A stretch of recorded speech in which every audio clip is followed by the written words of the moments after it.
Words fill a page. Pages fill a chapter. Chapters fill a book. Everyone has a story. Some have a story they are proud of telling. Others will have stories they would rather not tell. Every decision, big or small, writes the story of your life. We all have portions of our story that are still unwritten, but one day you'll be able to tell a story from this season of your life and see the hand of the author as you turn the pages. Let God write your story, and you'll live one worth telling. My story, living the story you want to tell. Well, good morning. My name is Nathan McMillan, and I'm the worship pastor here, and I'm so excited to be sharing with you all this morning on Father's Day.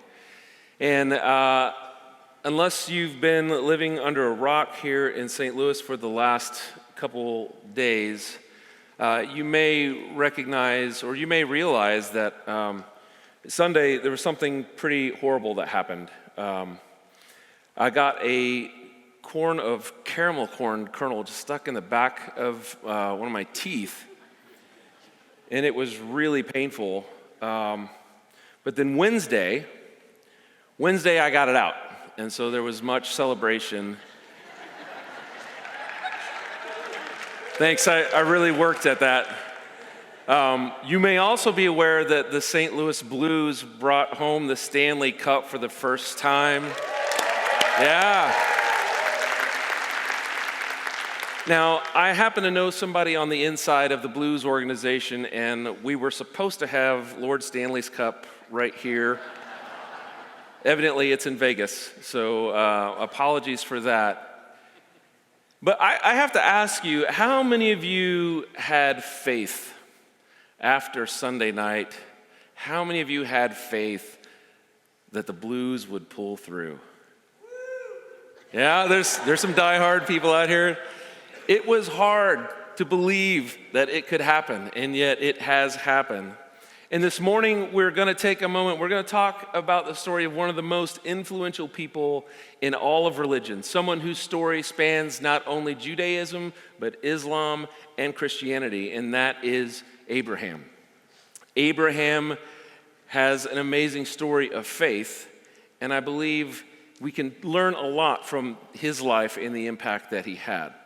To help remember that impact, though, I need for you all to stand up with me for a moment, and I need you to join me in just a quick exercise.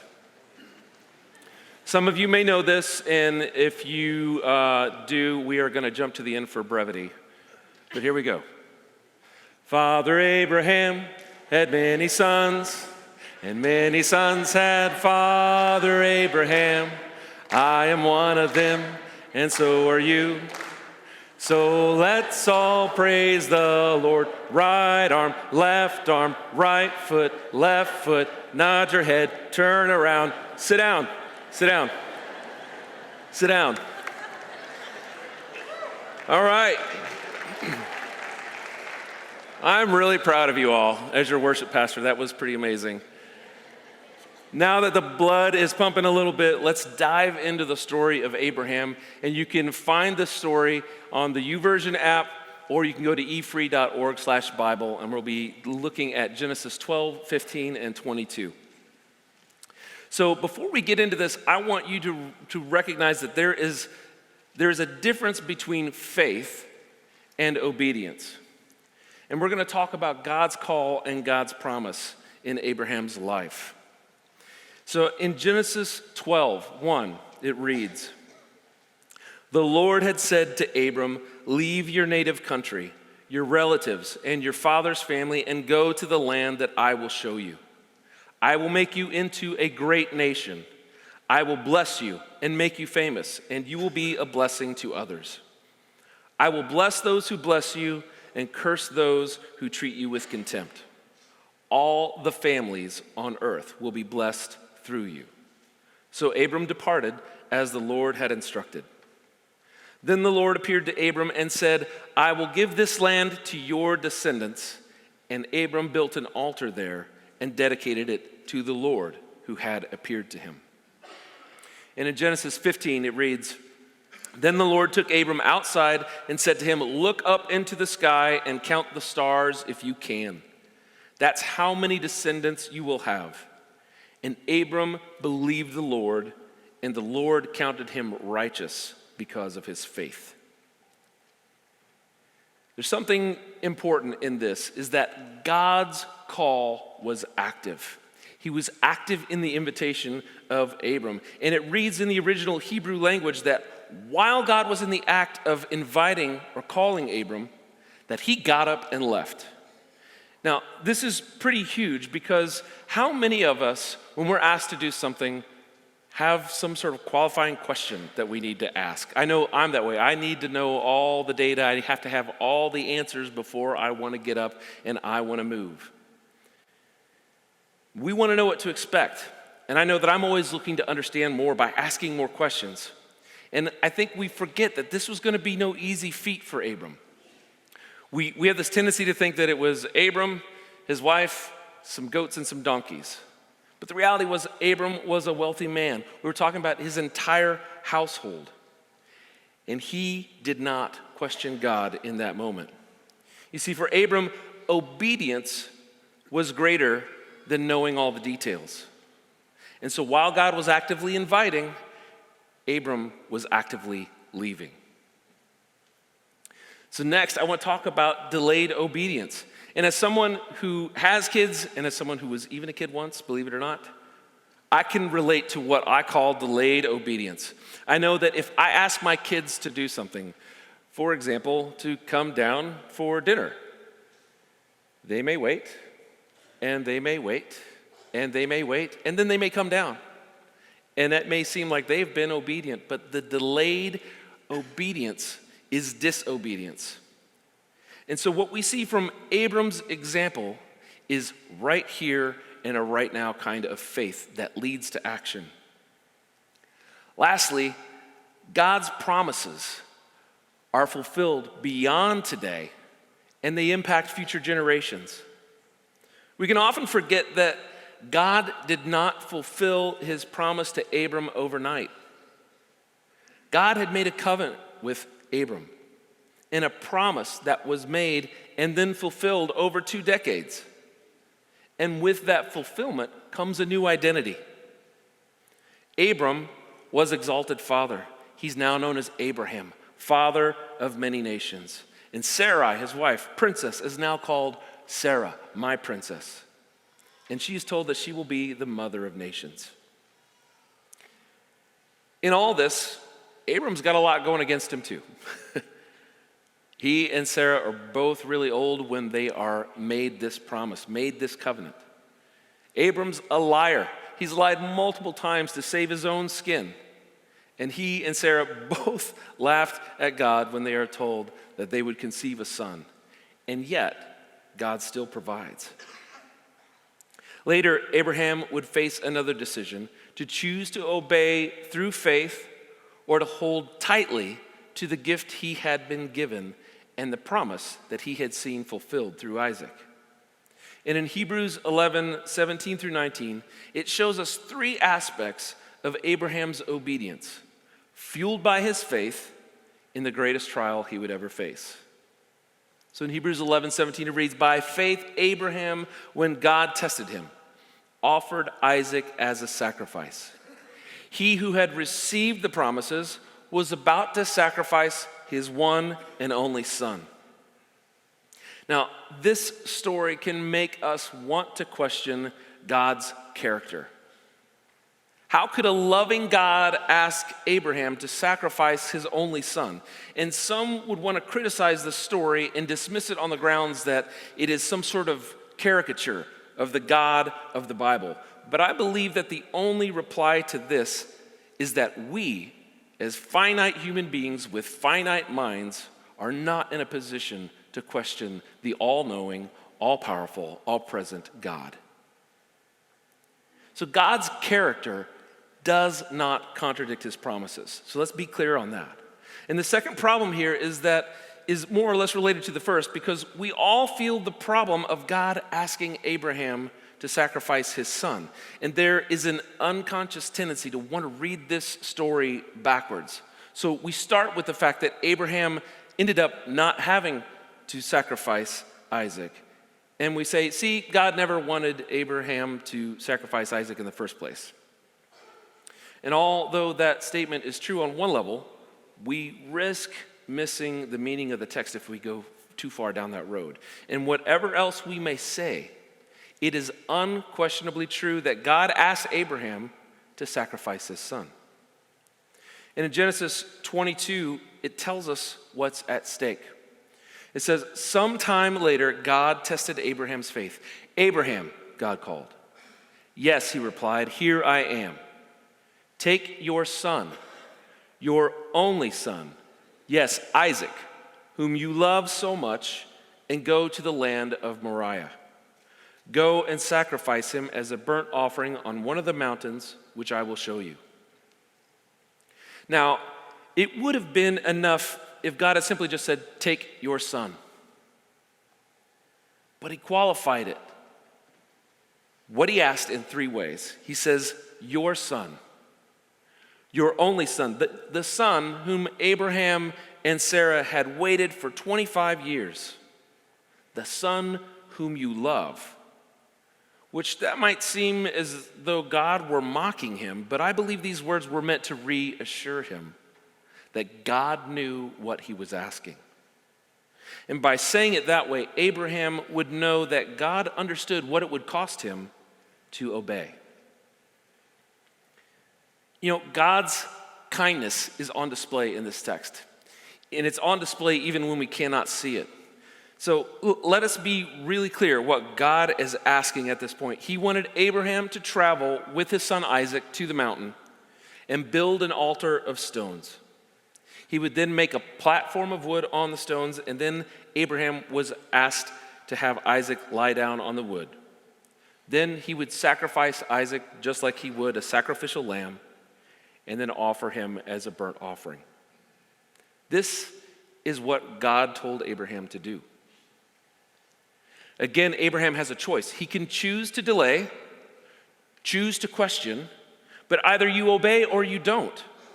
If you stop to argue, then that in itself is a form of disobedience. If you try to talk God out of it, that is a form of disobedience. If you offer an alternate plan, that is also disobedience. And in Hebrews 11:18 it reads, even though God had said to him, it is through Isaac that your offspring will be reckoned. And at this point, the writer wants us to think about what's at stake. We naturally want to focus on the unimaginable loss and sorrow of losing a child. And to any parent, that alone would be an unspeakable tragedy. Nothing in all the world seems more unnatural than for parents to bury their children. And the death of a child is like a period before the end of a sentence. And in this case, God told Abraham to offer his own son. And Abraham was fully prepared to do it. So prepared, in fact, that Hebrews 11:17 that we just read actually said that Abraham offered Isaac as a sacrifice. Meaning that when he laid his son on the altar and raised the knife, he fully intended to put him to death. And naturally, our minds focus on that aspect because it is so poignant and it's personal. And some of us remember pictures of seeing Abraham and Isaac and an angel stopping Abraham with the knife in hand. But the writer wants us to think of something else here. God had already promised to make Abraham the head of a great nation. And through that nation to bring great blessing to the world. And God had said that he would bring forth that nation from Isaac's descendants. But that couldn't happen if Isaac, who was only a teenager, was dead. And so here we are faced with what seems to be an enormous contradiction of God's character with God's promise. But faith believes and leaves the how in the hands of God. God commanded him to offer his son Isaac, and God promised to bring forth offspring through Isaac. So the promise and the command obviously seem to contradict each other. And if Abraham obeys the command, does that not cancel the promise, since Isaac will be dead? But if he disobeys the command, what happens to the promise? But here's the shining, amazing, beyond this world character of Abraham's faith and his remarkable obedience. He did not know how God would do it. He just knew that God would provide, because that was God's character.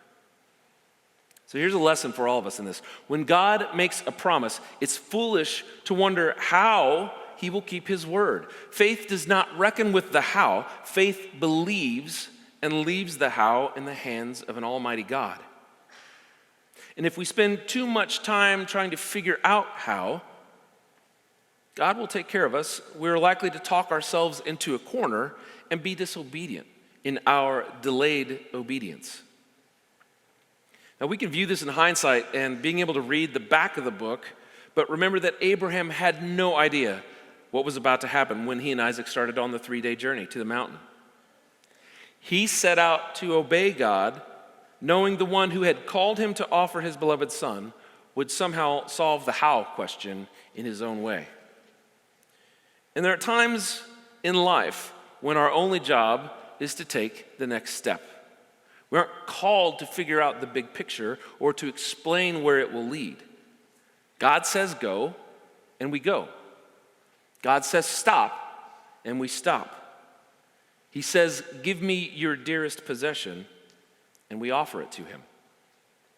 This is the true life of obedience, fueled by faith. And so in Hebrews 11:19, it reads, Abraham reasoned that God could raise the dead. And figuratively speaking, he did receive Isaac back from death. You see, God's character does not contradict his promises. God's kindness is on display even when we cannot see it, and God provides. In this verse, we learn something that is only hinted at in Genesis 22. Twice in that chapter, Abraham intimates that he expects that somehow, some way, God was going to work things out so that Isaac would live. And when he saw the mountain in the distance, he gave this instruction to his servants. In Genesis 22:5, he says, stay here with the donkey while I and the boy go over there. We will worship, and then we will come back to you. We will come back to you, not I will come back, but we will come back. Abraham believed that he and his son would somehow return together. And then as the two of them walked along, with Isaac carrying the wood for the fire, he asked Abraham, where is the lamb for the burnt offering? Abraham's reply has become synonymous for the man of faith, speaking faith into what is a humanly hopeless situation. He says, God himself will provide the lamb for the burnt offering, my son.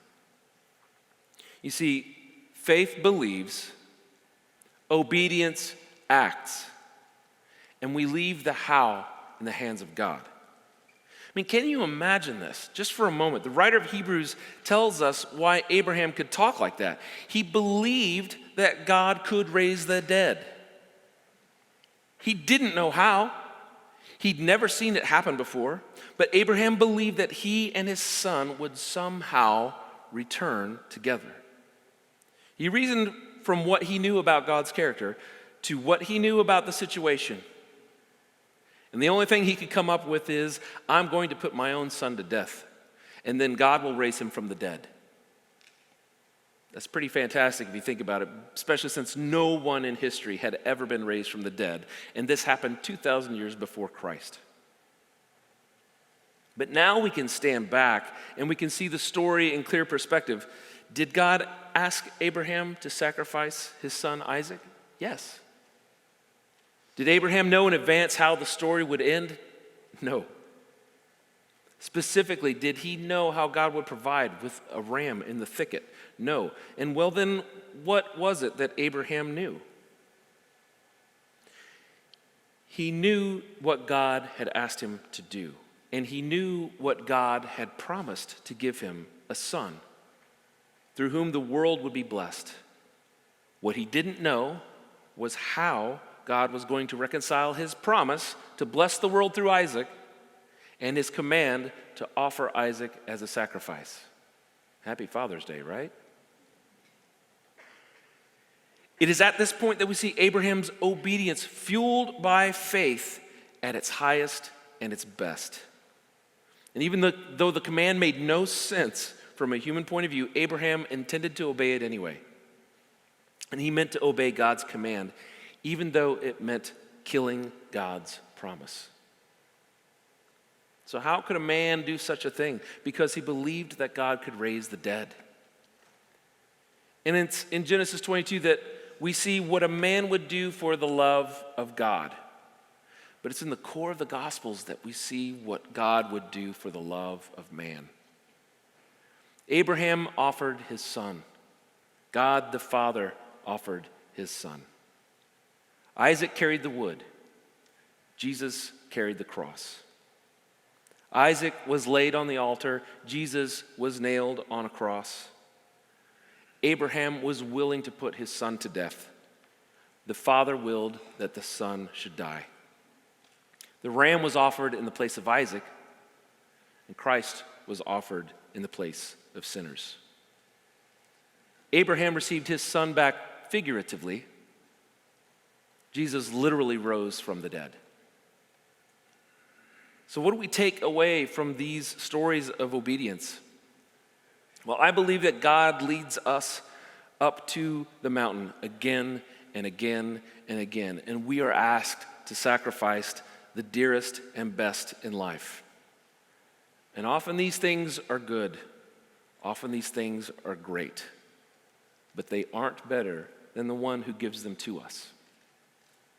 Now, throughout this series, we've been sharing personal stories from folks, and I have had the distinct honor to be a preacher's kid for the majority of my life.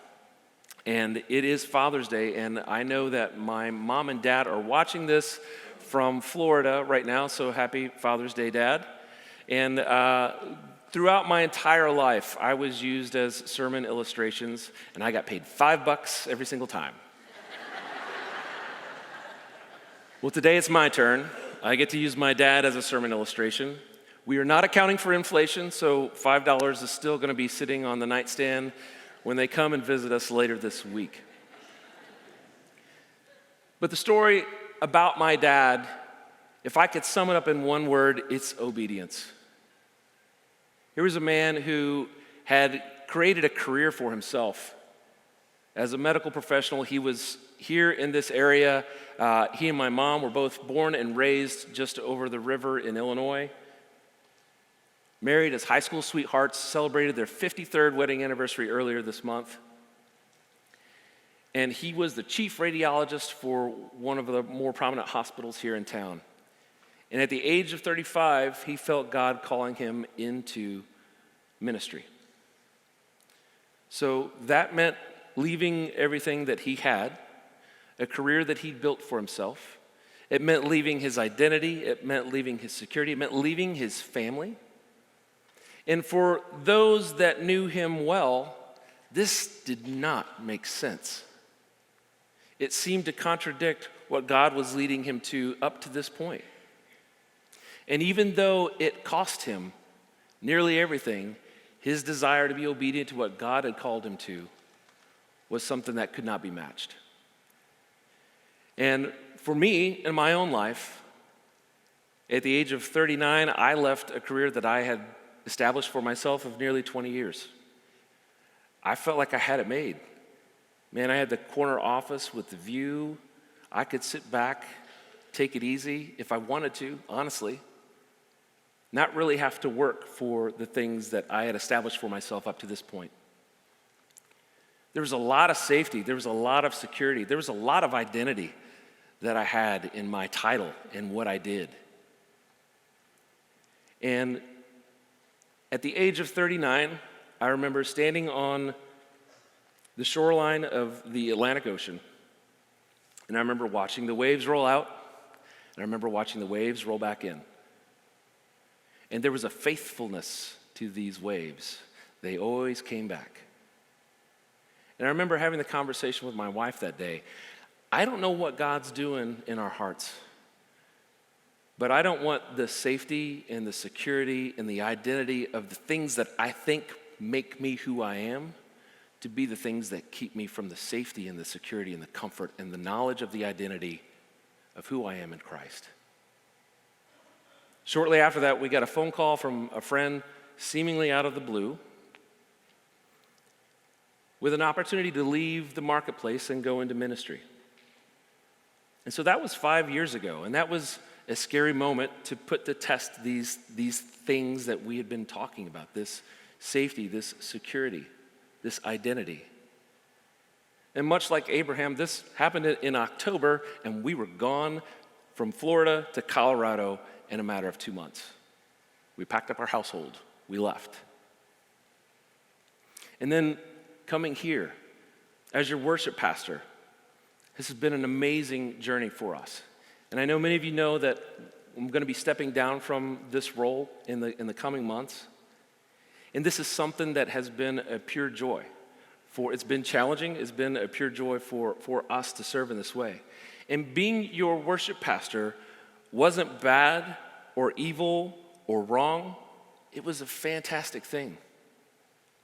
But I have to ask myself too, is that too important to me? So I pause to consider this sentence. An idol is anything good that becomes too important to you. Now, we tend to associate idols with statues made of gold or silver or wood or stone, but an idol doesn't need to be a statue. An idol can be anything good: our children, our reputation, our money, our home, our position, our education, our cars, the people we know, the degrees we earned, the money we made, the deals we closed, the classes we taught, the friends we cultivated in high places, buildings built, organizations managed, budgets balanced, books written, songs sung. All those things that make us feel comfortable and safe and give us status in the world can be idols. Could your spouse be an idol? Absolutely. Your family, your children, your money, your ministry, your career. Anything wrong with being married or having a family or raising children, making money, having a career, getting an education, having a ministry, making your way in the world, and even having something to show for it? Absolutely not. It's all good. And anything good can become an idol. And that's the real challenge of the story, is that Abraham had come to this place where he willingly gave back to God what was already God's in the first place. So hold lightly what you value greatly, because it doesn't belong to you anyway. You see, we come into this life with nothing, and we are going to leave with nothing. But it's in between that God fills our hands with good things. And then he asks us to give them back to him so that we can walk in obedience with him. Now, this is a process for me, because when I have the courage to open my hand and let go in the evening, I get up the next morning and I want to try and grab it back again. I had a dear friend once told me that once you lay your offering on the altar, don't pick it back up. It's God's now, and it always has been. And it seems to be a lesson that we all have to learn over and over and over again. And in God, in his kindness, keeps bringing us back to the mountain, back to the place of sacrifice, back to the place where we offer to God our dearest and our best. And we say, Lord, it all belongs to you anyway. Note that I said God in his kindness, because it is the kindness of God that led Abraham to the mountain. And it is the kindness of God that leads us back to this place of sacrifice, where we yield up to him our dreams, our desires, our plans, our hopes, the things we own, our friends and our family. And finally, we give to him the life that he gave us in the beginning. You see, obedience does cost us something. It cost my dad quite a bit. I can say even in the last few months, it's cost us hospitalizations and medical bills and job losses and financial hardships. But it's not about what's here and right now. It is the kindness of God that's on display in the story. And it's the kindness of God that's on display in my story and in your story. And when we are struggling with God and trying so desperately to hold on to those things that we value so much, it may not feel like God's kindness, but it is. He knows better than we do that as long as we hold on, good things become idols to us. And any idol, especially the good ones, those things that are not wrong in and of themselves, the gifts God has given, become too important to us. And they come between us and God, who loves us supremely and wants only the best for us. So when we finally have the courage to let go, when we stop trying to desperately hold on, and when we open our hands to God, when we hold lightly those things that we value greatly, when we give back to Him what was His anyway, then and only then are we truly free. You see, you can keep the world for the moment, but you will have to give it up in the end. And so here's the deal. The faith that we have in the grace of God leads us to salvation. It's free. But the obedience we step into, the discipleship that we take on because we obey what God commands of us, it costs us everything we think we have. But it will give us abundantly more in our relationship with God. Now, many of us have chosen to trust God with our eternity, but have we really trusted God with our right here and our right now lives? You see, it's through faith that God does the seemingly impossible.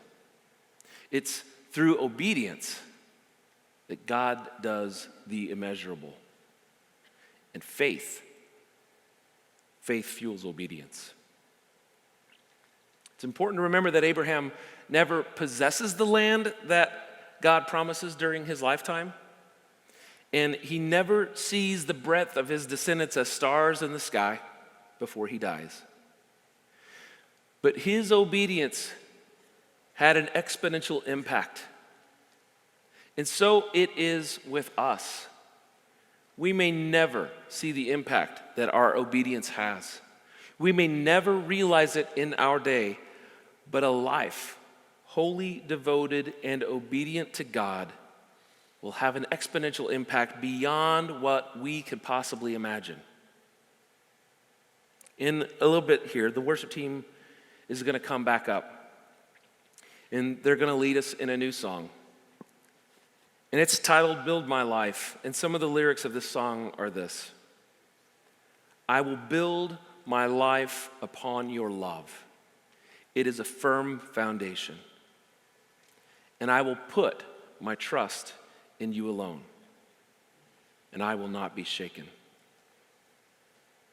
So ask yourself this week, do I love the gifts? Do I love the identity, the passions, the possessions, the relationships that I have been given more than I love the giver of those gifts?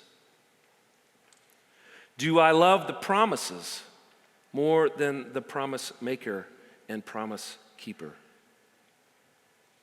And are you willing to place everything on the altar of obedience, knowing that God always